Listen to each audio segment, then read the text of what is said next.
Hi hello నమస్తే, this is హరిసాగర్.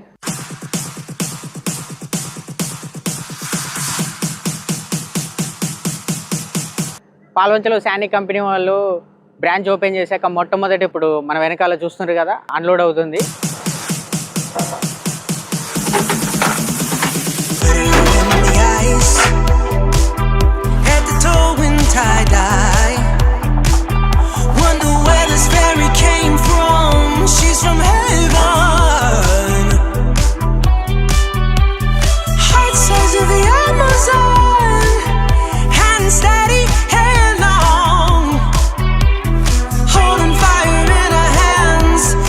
మరి ఆ మేనేజర్ గారు చారి గారు ఎక్స్ప్లెయిన్ చేస్తారు. సో వాళ్ళ రివ్యూ ఏంటి, ఎలా ఉంది అనేది కూడా, దాని ఫీచర్స్ ఏంటి మొత్తం కూడా మనం ఇప్పుడు కనుక్కుందాం.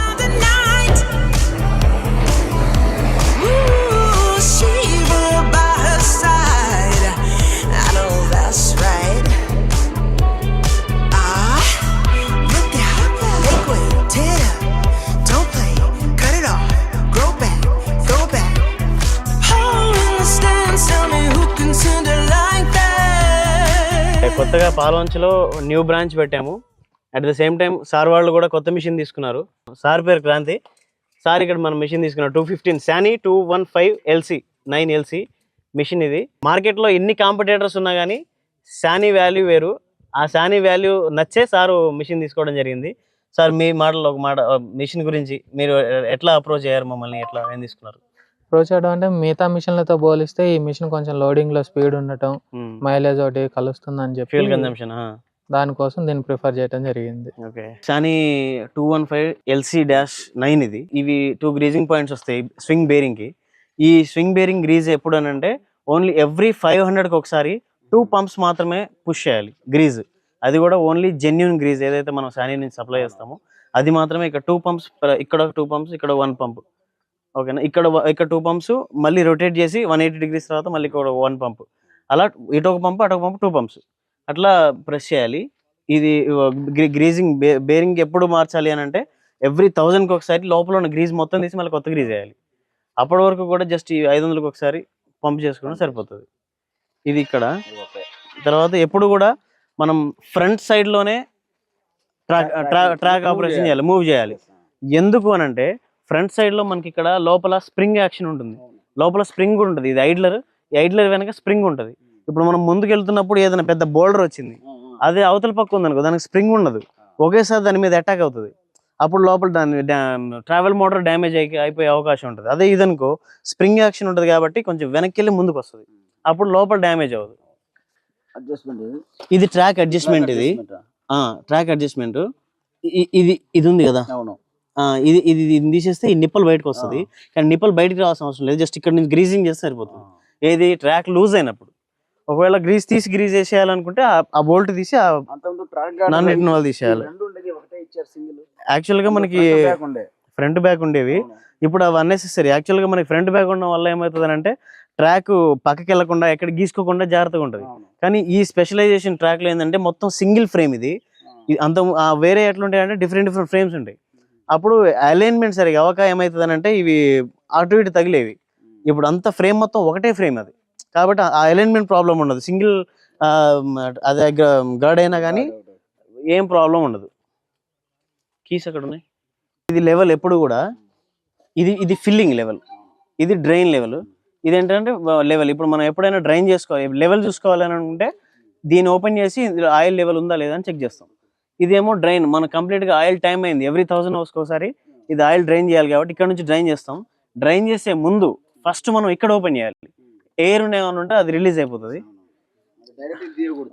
డైరెక్ట్ ఇది కానీ తీస్తే మొహం మీద కొట్టేస్తుంది గాలి, ఎయిర్ ప్రెషర్ కి. అప్పుడు మనం ఫస్ట్ ఇది తీసుకోవాలి, తర్వాత ఇది తీసుకోవాలి, తర్వాత ఇది తీసుకోవాలి. అప్పుడు ఇది డ్రైన్ అయిపోద్ది మొత్తం. అప్పుడు మళ్ళీ ఇది వేసుకొని ఇది ఓపెన్ లో పెట్టుకొని ఇక్కడ నుంచి ఫిల్ చేసుకుంటే ఇక్కడ నుంచి ఆయిల్ లెవెల్ వచ్చేస్తుంది. ఆయిల్ ఇక్కడ నుంచి కారినప్పుడు మనం ఇది క్లోజ్ చేసేసుకోవాలి. 4.5 liters 4.5 liters పడుతుంది. 4.5. తర్వాత ఇది హైడ్రాలిక్ ఆయిల్ లెవెల్ గేజ్. ఇది ఇందులో మొత్తం 240 లీటర్ కెపాసిటీ హైడ్రాలిక్ ట్యాంక్. ఇది హైడ్రాలిక్ ట్యాంక్ 240 లీటర్ కెపాసిటీ. కానీ ఇందులో మనకి 210 లీటర్స్ రీఫిలబుల్ ఆయిల్ పడుతుంది. మనం రీఫిల్ 210 చేయగలం. దీని లెవెల్ ఏంటంటే HML. మనం ఎప్పుడు కూడా M కంటే హైలోనే ఉంచుకోవాలి ఎప్పుడు. ఇది ఈ మెషిన్ ఈ పొజిషన్లో, అంతకు మించి తక్కువ ఉంచకూడదు, ఎక్కువ ఉంచకూడదు. ఎందుకంటే మళ్ళీ పంపుకి ఆయిల్ తక్కువైంది అనుకో, ఈ క్యావిటేషన్ పెరిగిపోయి పంపు పోతుంది, పాడైపోతుంది. లో గేజ్ సౌండ్ వస్తుంది, బాగుంది సౌండ్ వస్తుంది. లోడ్ తీసుకున్నప్పుడు బాగా మొత్తుకుంటుంది. అట్లా కాకుండా తర్వాత ఇది ఈసీ మోటార్, యాక్సిలరేటర్ మోటార్ అంటారు దీన్ని. మనకి యాక్సిలరేట్ చేసినప్పుడు దీనికి పవర్ సప్లై వెళ్ళి ఇది ఆటోమేటిక్గా అక్కడ లివర్ని పుల్ చేస్తుంది యాక్సిలరేట్ అవ్వడానికి. ఇది డీజిల్ ఫిల్టర్. ఎప్పుడు మనం ఒకవేళ 2 daysకి ఒకసారి 3 daysకి ఒకసారి ఇందులో నుంచి ఇది డ్రైన్ చేసేస్తే బాటంలో వాటర్ ఏమైనా ఉంటే అది డ్రైన్ అయిపోతుంది.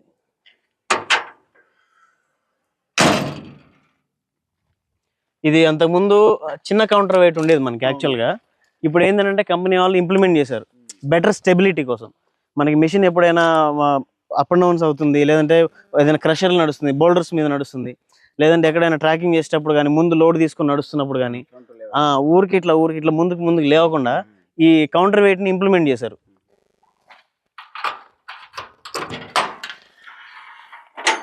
ఇదేంటంటే మనకి battery cut off switch.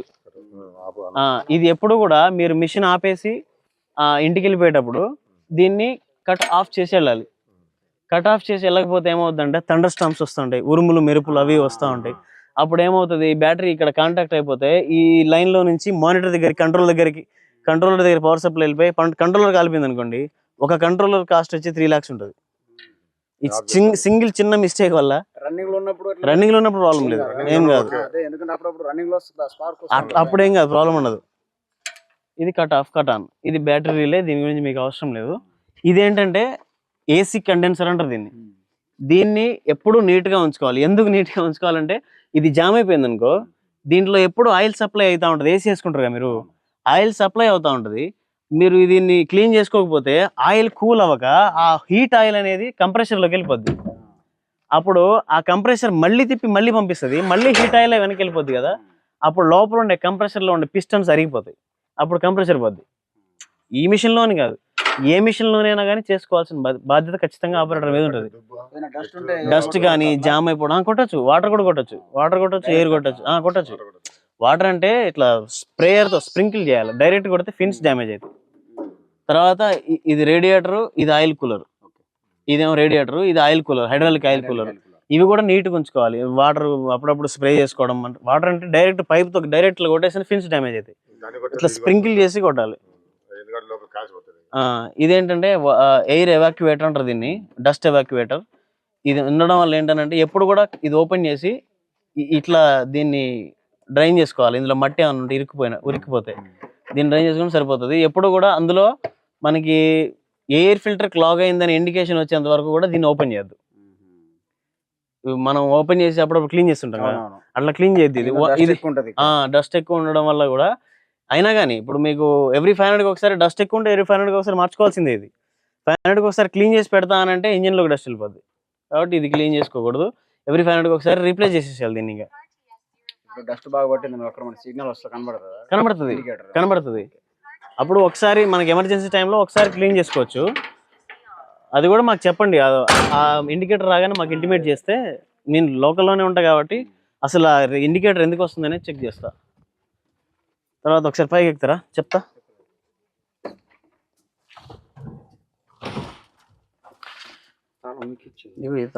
Codes వస్తే దీన్ని ప్రెస్ చేస్తే ఇందులో ఫెయిల్యూర్ ఇన్ఫర్మేషన్ అనేది ఉంది కదా, దీన్ని క్లిక్ చేస్తే మనకి ఇక్కడ కరెంట్ కోడ్, ఇప్పుడు ప్రజెంట్ ఏం ఎర్రర్ కోడ్ ఉందనేది చూపిస్తుంది. అర్థమైందా? ఈ ఫోటో ఓపెన్ చేసి, ఇది అట్లా ఓపెన్ చేసి, ఇప్పుడు ఫస్ట్ మెయిన్ మెనూ ఉంటుంది కదా, దీన్ని క్లిక్ చేసి సైడ్కి వచ్చి దీన్ని ఓకే చేస్తే ఇక్కడ కోడ్ కనబడుతుంది. ఈ ఫోటో మాకు పెట్టాలి. ఒకవేళ మీకు ఎర్రర్ కోడ్ వస్తే ఇక్కడ కనబడుతుంది ఒకవేళ ట్రయాంగిల్, అది వస్తే మాకు ఇది ఓపెన్ చేసి పెట్టాలి.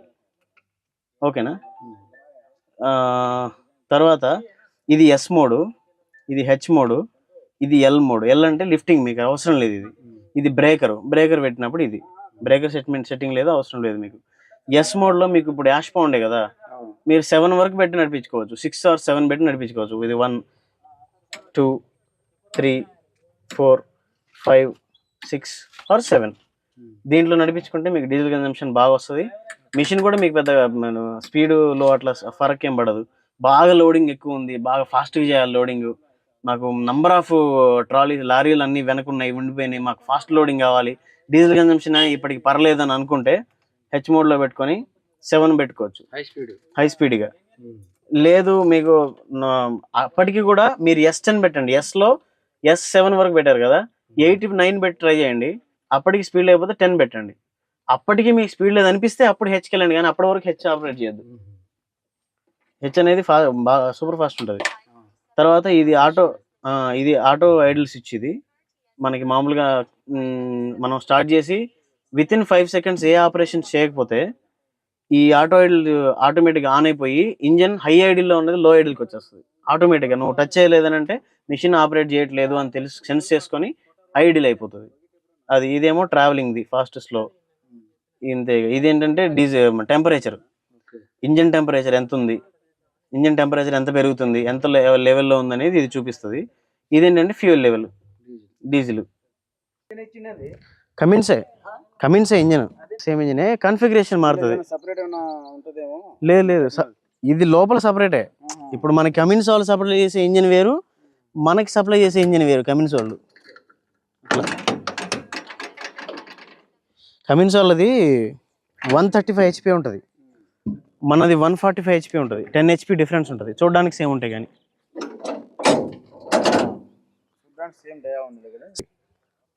ఇంకో ఇక్కడ ఎప్పుడైనా మిషన్ ఆపిన తర్వాత ఒకసారి దీన్ని ప్రెస్ చేసుకోవాలి.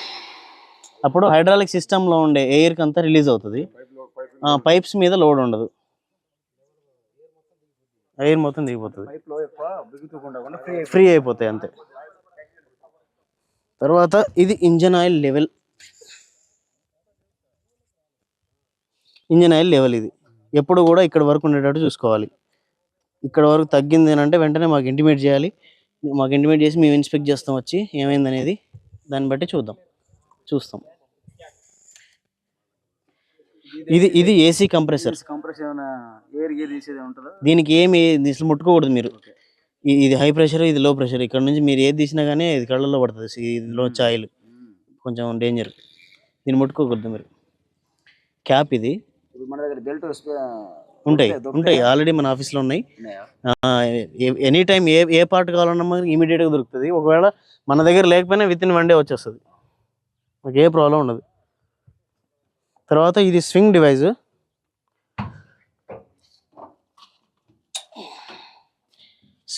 ఆయిల్ కూడా ఎప్పుడు కూడా ఇక్కడ వరకు ఉండాలి, ఎందుకంటే ఇక్కడికి వచ్చి ఇటు వెళ్ళిపోతుంది అంటే లీక్ అవుతున్నట్టు.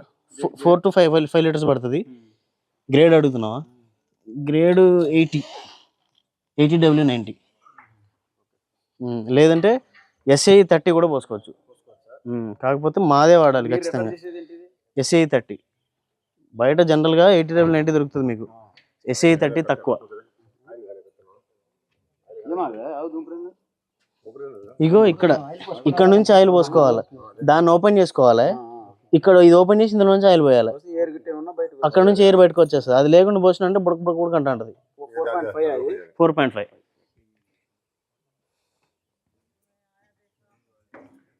ఏమైనా డౌట్లు ఉన్నాయి మీకు? ఒకవేళ డౌట్లు ఉంటే చెప్పండి.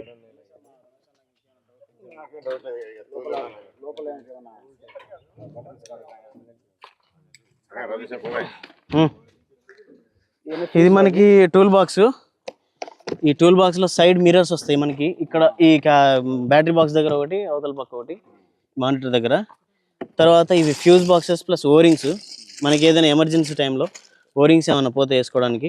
ఇది గిఫ్ట్ బాక్స్, సార్కి మన వాళ్ళకి వస్తుంది.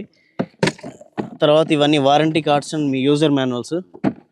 తర్వాత ఇది మనకు ఒక టూల్ బాక్స్ ఒకటి వస్తుంది. ఈ టూల్ బాక్స్లో మనకి రిక్వైర్మెంట్ టూల్స్ అన్నీ ఉంటాయి. ఒక 12mm ఎల్ఎన్కి తప్ప అన్నీ ఉంటాయి. మిషన్ ఎప్పటికీ వచ్చినప్పటి నుంచి ఇప్పటి వరకు కూడా క్వాలిటీలో కాంప్రమైజ్ కాలేదు. ఫ్యూయల్ కన్జంప్షన్లో కానీ, సర్వీస్లో కానీ, స్పేర్ పార్ట్స్లో కానీ, ప్రైజెస్ విషయంలో కానీ ఎప్పుడు కూడా సానీ అయితే కాంప్రమైజ్ ఎప్పుడు కాలేదు, అవ్వదు కూడా. ఖచ్చితంగా మీకు 100% సపోర్ట్ ఇస్తాం. Thank you for choosing our సానీ సార్. ఓకే.